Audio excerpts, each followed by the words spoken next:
পুরনো ঢাকায় আসছি। বিশ্বাস হচ্ছে না যে এটা পুরনো ঢাকার ভুল। রাত্র প্রায় 4টা। এই 4টার সময় এখানে অসংখ্য মানুষের সমাগম।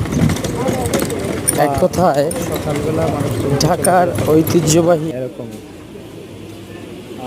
তার একটা কারণ হচ্ছে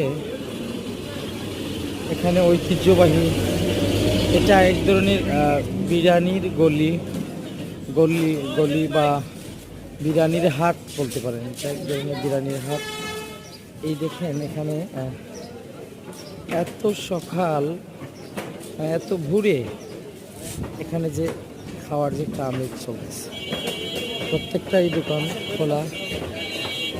মনে হচ্ছে এখানে এই যে এখানে অনেক খাওয়ার উৎসব সবার। এটা পুরনো ঢাকার ঐতিহ্যবাহী একটা খাবার দাবার চলতেছে এখানে। একেবারেই মনে হচ্ছে যে এটা সন্ধ্যা বা এর আগ মুহূর্তের কিছু একটা অংশ। এখন মনে হচ্ছে